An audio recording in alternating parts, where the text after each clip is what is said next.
Dr. Broder, apps on smartphones are all the rage.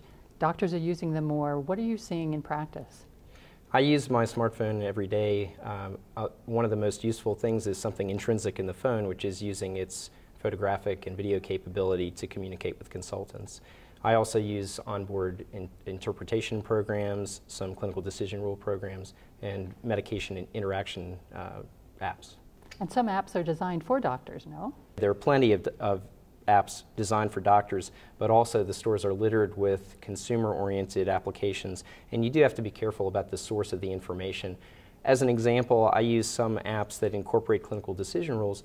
It's a good idea to look at those rules and make sure that the way that the programmer has entered them is actually correct. You'd hate to be using one that's going to help you decide whether or not a CT scan is indicated or not, only to discover after the fact that some important part of the rule was omitted when the person programmed it. So we have to be cautious. I use these day in and day out, and I don't mean to be a pessimist about their use, but it's interesting to think about some of the problems you might run afoul of. What are some of the concerns that come up about physicians using apps? One of the big concerns is actually not the app itself, but the infection control. Every day we're seeing patients, and we know that many hospital-acquired infections are the result of poor hand washing practices.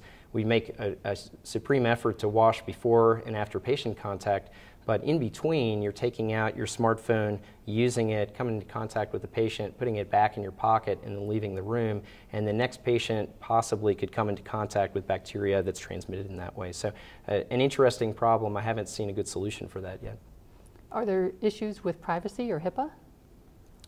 HIPAA and privacy concerns come up with these devices. I would recommend talking to your local compliance office at your medical center to determine their recommendations. In general, it's fine with patient consent to obtain a picture or a video with the purpose of patient care. Where we run afoul is when people begin to use those images for other purposes, and I would strongly recommend against placing them on a social media site.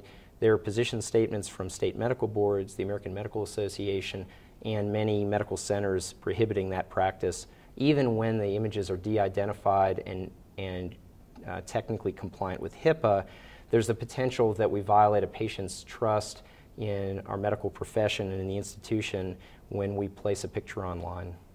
What do you see for the near future in terms of app use in medicine? I think that we're going to see an exponential increase in application use. Smartphones and tablets are proliferating, and there are many applications that are using intrinsic properties like the camera property to do cardiac rhythm analysis. I imagine as those applications are validated through research and we see patient-oriented outcomes measured, that these will be a part of our daily practice. Can you show us some of the apps that you use? So here's Google Translate. This is a free app, and it allows you to select the language that you're starting from, like English in this case, and then the language that you're going to, and there's an extensive list of languages from all over the world. In case a translator is not available. Right, and so here's an example. It will translate from English to Spanish and back. Let's try it for a second here. All right, so, and you can use your microphone and simply speak the question. Let's try this one. Where is the pain? And it's generated, I can confirm that it heard my phrase correctly, where is the pain? It's got a Spanish language translation, which I could simply show to the patient if that's my preference, or I can play it back. ¿Dónde está el dolor?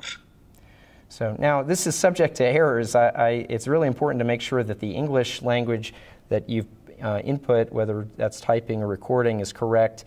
And there's always the risk that the literal interpretation is not correct. So this is not my first line. My first line is to use a qualified professional medical interpreter, but in some cases our initial interview with the patient, that provider hasn't arrived, the patient has critical illness, and we need to get as much information as we can. But it should be used with appropriate recognition of its limitations.